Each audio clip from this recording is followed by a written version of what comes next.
Welcome to Revenge Report. Don't forget to hit that like button and subscribe for more. Let's dive in. I found out I wasn't invited to my sister's wedding by accident, staring at a glowing laptop screen in my quiet mountain cabin. The guest list was on the Vineyard's website. 200 names from our mother's old book club friends to the Vineyard's investors. But not mine. Not a single trace of Clara Whitmore anywhere. I scrolled down twice just to be sure. My chest felt tight, like someone had quietly removed me from existence. Celeste, my younger sister, the same girl I once worked double shifts to send to an art program in San Diego, had completely erased me from her big day. I remembered the summer I covered that art program for her. Mom had forgotten the registration deadline, too busy planning some garden party. And Celeste was in tears. I drove 3 hours to drop off a check and handle the paperwork myself. I thought, back then, it mattered. When I brought it up later, Celeste just shrugged. "You didn't have to do that," she'd said. Like I'd done it for myself, not her. Now, staring at her curated guest list, I realized I was never going to be part of her perfect world. The phone rang on the kitchen counter, the old rotary one I kept for nostalgia. I knew it was Grandma June before I picked up. She was one of the few people who still called me directly. "Clara, honey," she said in that voice she used when something was about to hurt. "I didn't want you finding out from someone else. Celeste, she thought it would be better if you didn't come, just to keep things peaceful." I laughed, but it came out cracked and bitter. "Peaceful? Is that what we're calling pretending I don't exist?" Grandma sighed softly. "You know your mother. She doesn't want any tension. The Vineyard crowd isn't what? Used to people like me, retired fire commanders who still have smoke in their hair?" My voice rose, and I hated how raw I sounded. I saved lives for 20 years. I commanded men twice my size in 100-foot flames. But I'm not polished enough to sit in a vineyard. Grandma didn't argue. She just whispered, "You've always been the strongest one, Clara, but I can tell this hurt you." After we hung up, I sat at my kitchen table, the silence of the cabin pressing in. On the wall across from me hung my old fire commander jacket, sun-bleached and scarred from years of battles I fought in the mountains. It used to feel like armor. Now it felt like proof of everything I'd sacrificed. For family that didn't care enough to save me a seat. I stood, grabbed the jacket, and pulled it on. It was heavy, but it grounded me. I wasn't going to let Celeste's vineyard fantasy erase me. I opened my laptop, booked a last-minute flight to Sonoma, and closed it with a final firm click. I wasn't going for revenge. I was going because I wanted to remind them, and myself, that I was still here, that I still mattered. The Vineyard was the kind of place that looked like a postcard. Rolling hills, white fences, and a mansion-sized tasting hall that screamed money. I parked at the edge of the gravel lot, watching black SUVs and luxury sedans pull up to the valet.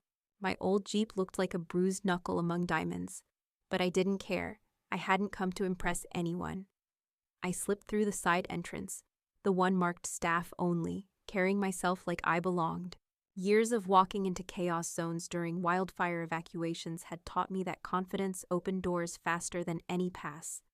A waiter passed me in the catering corridor, juggling a tray of crystal glasses. He didn't even question me. I guess my plain black dress and jacket made me look like I could be part of the crew. From the shadows near the ballroom's back door, I scanned the scene. The place was dripping in curated luxury. Pale pink roses, floating candles, and strings of fairy lights that looked like they were pulled from a wedding magazine. And there she was, Celeste, my little sister in a silk gown that clung like it was made for her and only her. She stood at the center of it all, laughing, radiant, like she'd been waiting for this moment her whole life.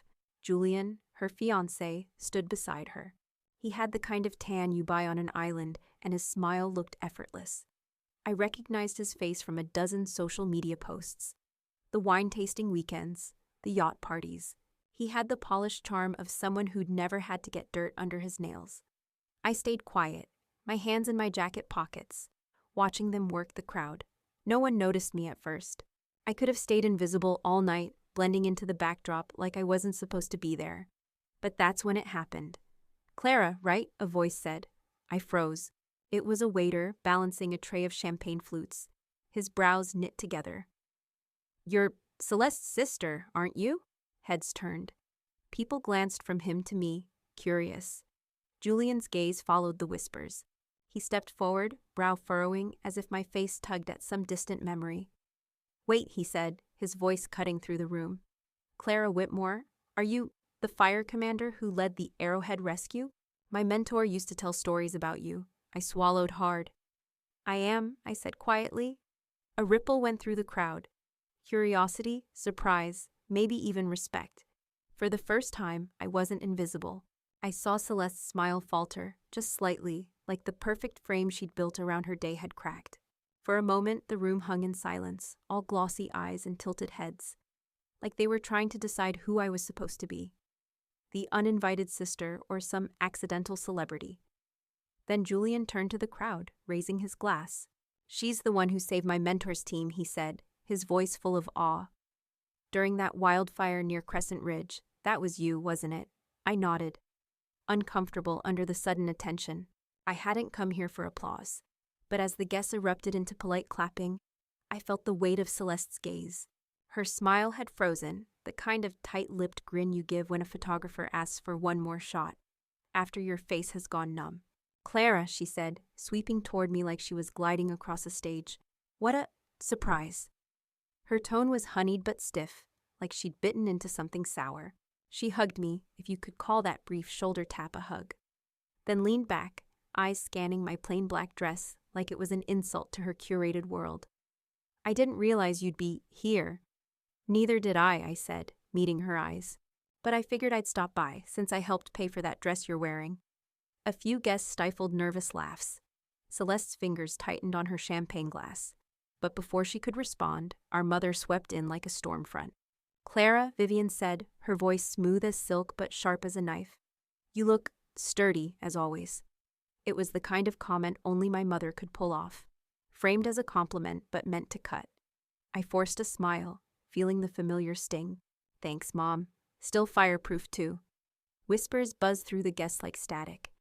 I saw two women in sequined gowns, subtly angling their phones, recording us. Someone murmured, "She's a wildfire commander," and I felt my cheeks flush.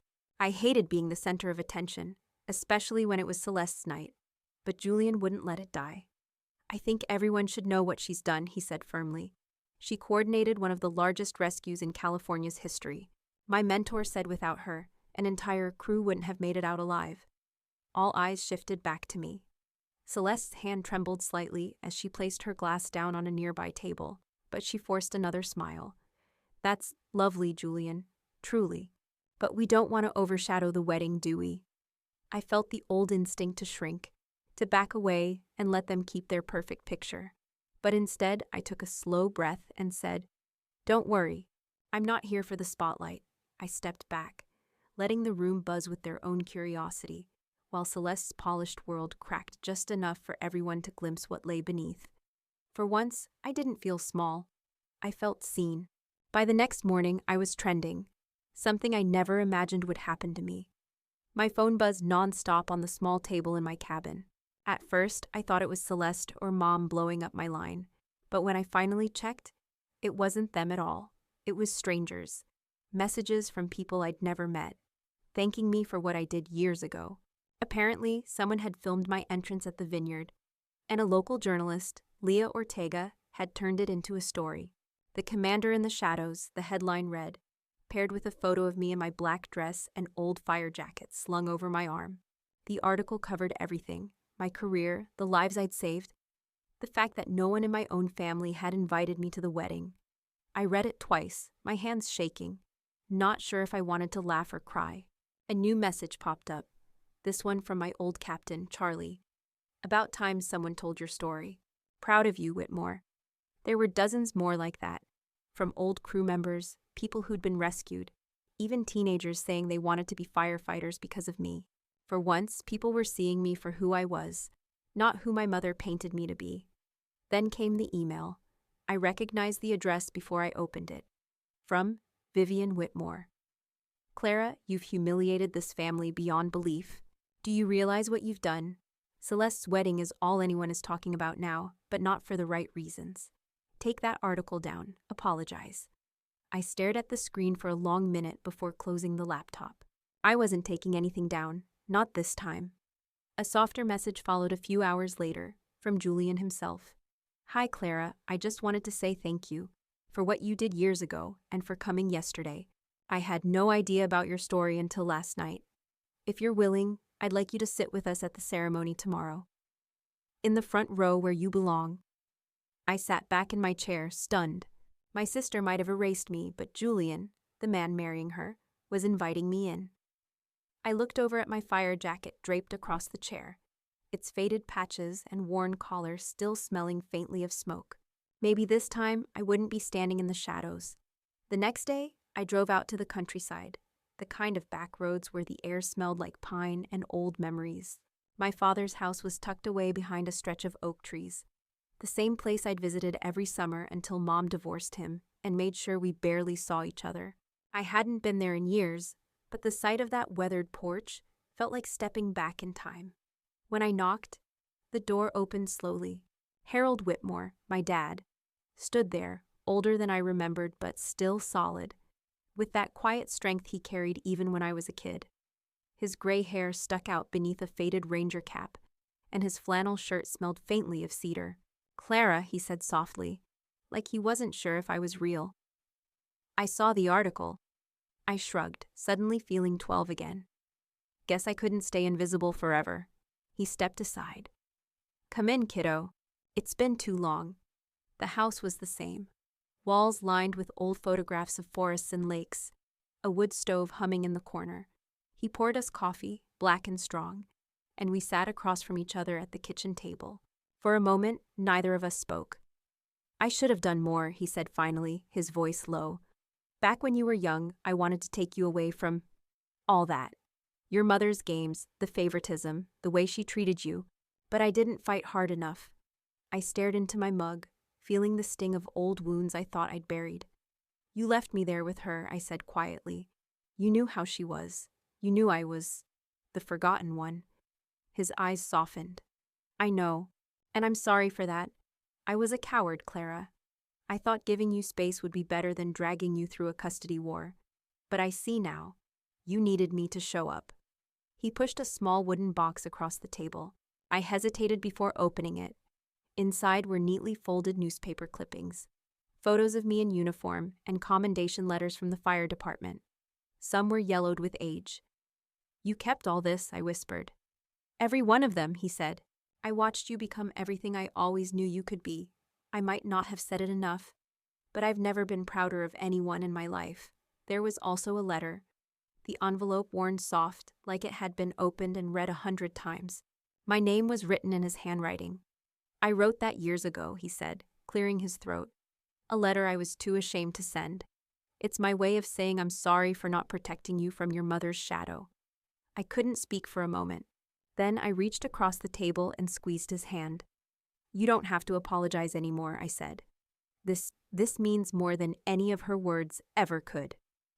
2 days later, I met Vivian at a cafe in downtown Sonoma. It was one of those trendy spots with reclaimed wood tables and overpriced lattes, served in ceramic mugs that looked handmade. She was already there when I arrived, sitting straight back near the window, a folder neatly placed beside her latte, like a prop. Clara, she said with a smile that didn't reach her eyes. I wasn't sure you'd come. I sat down across from her, keeping my fire jacket draped over the chair like a silent shield. You said you wanted to talk. Let's talk. She opened the folder, sliding a typed page toward me. I think we can both agree that the attention you're getting has shifted the narrative. People are focusing on you, not Celeste. That's not fair to her. I raised an eyebrow. Fair? You left me off the guest list, Mom. Her expression tightened. I was trying to avoid conflict. We all know you and I have different ways of doing things. But now that you're here, and with this media attention, we need to show a united front. I glanced down at the paper. It was a statement pre-written like a press release about family unity and supporting Celeste's special day. I almost laughed. You want me to sign this? Vivian's tone sharpened. It's for the family's image, Clara. This isn't about you. Right, I said, leaning back. Because it never is. The cafe owner, a middle-aged man with a dusting of flour on his apron, stopped by our table just then. He glanced at me, recognition lighting up his face. "Excuse me, are you Clara Whitmore, the firefighter commander? I just read about you in the paper. You're a hero." I felt heat rise to my cheeks. "I just did my job," I said quietly. "Well, it's an honor," he said, smiling before heading back behind the counter. Vivian's lips thinned, her fingers gripping the edge of the table. "You see? This is what I'm talking about. You're making a spectacle." I looked her straight in the eye. I'm not hiding anymore. I'll attend that wedding, Mom, and I'll speak in my own voice, not yours." Before I left, I pulled out my phone and hit record, sliding it face down on the table. "Just in case," I said, my voice calm. "I know how you like to rewrite stories." She didn't respond, but her silence told me everything I needed to know. The day of the ceremony, I arrived early, standing at the vineyard gates for a moment just to take it all in. Rows of white chairs lined the lawn, facing an arch of roses that looked like something out of a bridal magazine. I could already hear laughter from the guests, a carefully curated orchestra of wealth and privilege. I wore my old fire command uniform. The navy jacket was pressed, the medals pinned to my chest gleaming in the afternoon sun. It wasn't about showmanship. It was about reminding myself who I really was, especially in a place that had tried to erase me. Julian met me at the entrance. His eyes widened slightly, then softened. "You look incredible," he said. "Front row, just like I promised." I nodded, my throat tightening. I wasn't used to kindness from this family, and certainly not on a day like this. As I walked past rows of guests, whispers followed me. "Is that her? The wildfire commander?" It was strange, being both an outsider and the center of their curiosity. The ceremony itself was beautiful. Celeste looked like a queen in her silk gown, though her eyes flickered toward me more than once. Mom, seated beside her, kept her expression smooth but stiff, like she was waiting for me to ruin something. It wasn't until the reception, when the champagne was flowing and the speeches began, that everything shifted. Julian gave a heartfelt toast, thanking Celeste's family for welcoming him. Then, to my shock, he gestured toward me. "And there's one more person who deserves recognition tonight," he said. "Clara, would you say a few words?" The crowd turned to me. I could have declined. I could have stayed silent as I'd done for years. But I stood, feeling my knees steady beneath me. I took the microphone. "I wasn't supposed to be here today," I began. The room stilled. I wasn't on the guest list. I've spent most of my life being the one in the background. The older sister who paid for summer programs, for art supplies, for opportunities that made today possible. And yet, somehow, I became invisible to the people I love most. I glanced at Celeste. Her eyes glistened, but she didn't speak. "I'm not here to ruin anyone's happiness," I continued. "I'm here because I've learned that showing up matters, even when you're not wanted, even when you've been forgotten. I wanted my sister and all of you to know that I'm still here. I always have been." I set the microphone down. For a moment, silence stretched across the room like a tight wire. Then Julian stood, raising his glass toward me. "To Clara Whitmore," he said. Slowly, others followed. Celeste, after a long pause, stood too. The room erupted in applause, and I felt years of being unseen begin to crumble away. After my toast, the room shifted. It wasn't loud or chaotic, just an undercurrent of whispers and glances. Guests began approaching me one by one, some with watery eyes, others with hesitant smiles. "Thank you for what you said," a woman in a pale blue dress whispered, squeezing my hand. "It takes courage to speak like that." An older man with a vineyard pin on his lapel said, "You know, I remember reading about that fire in Crescent Ridge. Didn't realize it was you. You saved lives that day. That matters more than any of this." He waved a hand toward the glittering hall as if to say all this decor and pretense was meaningless in comparison. Celeste approached me next. She didn't say anything at first. Her eyes were red, her lips trembling like she'd been holding back for years. Then she stepped forward and hugged me. Really hugged me, not the half-hearted shoulder tap she'd given earlier. "I'm sorry," she whispered into my ear. "I don't know why I let Mom get in my head. I should have wanted you here from the start." I didn't say anything. I just hugged her back, because as much as her choices had hurt, I could see that she meant it. Vivian, on the other hand, stood frozen a few feet away, her smile stiff like a mask cracking under pressure. I could tell she hated how the attention had turned on me. For years, she'd controlled the family narrative, Celeste the golden child, me the stubborn one who didn't know her place. Now, with half the guests filming and posting on social media, that image was dissolving in real time. Daniel, Julian's best man, approached and clasped my hand. Julian was right to bring you into this. You belong here, Clara. And for what it's worth, I'm proud to meet you. It was such a simple thing to say, but I felt it sink deep. I wasn't used to those words, especially not from family gatherings, where I'd always been the forgotten figure in the corner. By the time the evening wound down, I didn't feel triumphant. I didn't feel like I'd won anything. What I felt was lighter, like a weight I'd been carrying for decades had finally loosened its grip. As Julian and Celeste left the reception hand in hand, Daniel found me again. He leaned in quietly and said, "You'll always have a place with us now, not because of the past, but because of who you are." For once, I believed it. When I got back to my cabin in the mountains, the silence felt different. Not the heavy, suffocating kind I'd lived with for years, but something calmer. I poured myself a cup of tea and sat by the window, watching the last traces of sunset over the peaks. For the first time in a long while, I didn't feel like I was on the outside looking in. 2 days later, an envelope arrived. No return address, just my name written in Celeste's familiar, looping handwriting. Inside was a letter, short and shaky. "Clara, I don't know how I let things get so twisted. I wanted everything to be perfect. And somewhere along the way, I forgot who's been there for me all along. You were the one who believed in me when no one else did. When Mom forgot deadlines, and when I doubted myself. I am so sorry. I want to start over if you'll let me. Love, Celeste." Tucked inside was an old photo, the two of us as kids, standing on a beach with ice cream dripping down our arms.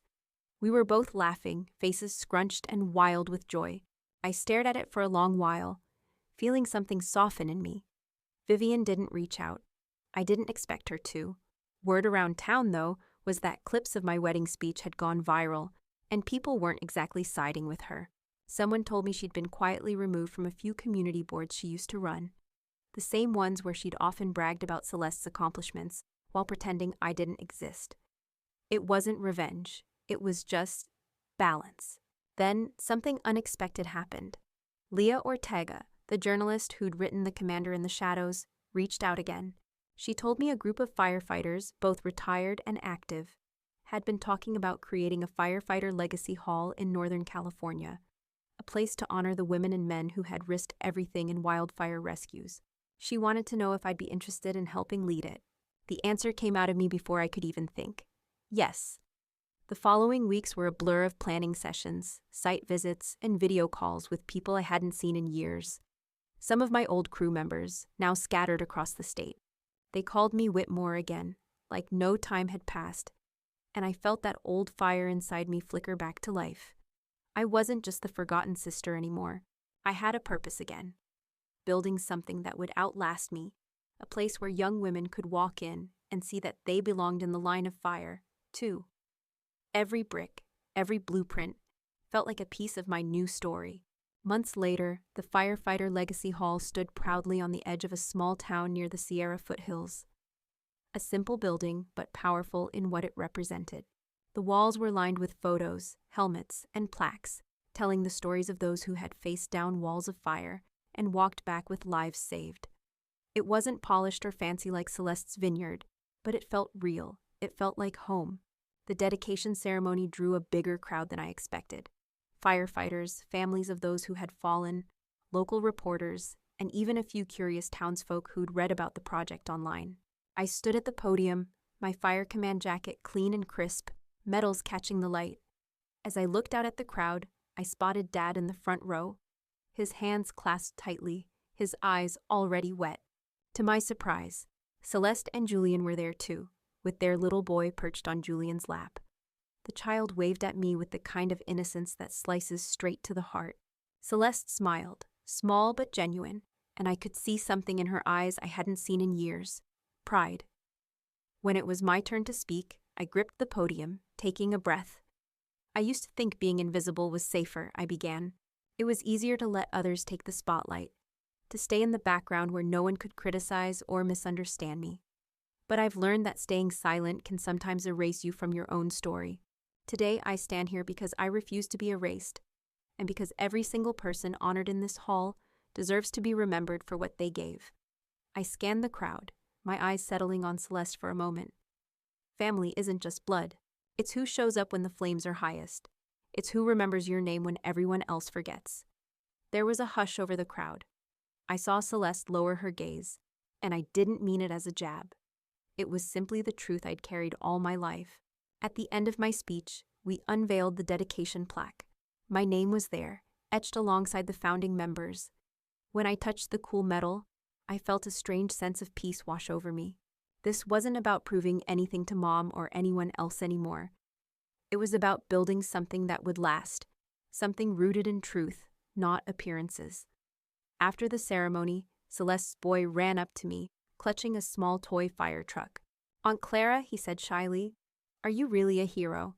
I knelt down, smiling. "I'm just someone who showed up when it mattered." Dad clapped me on the shoulder, his voice thick with emotion. "You finally found your place, kiddo." And he was right. My family might have tried to forget me, but I had built a legacy they could never erase.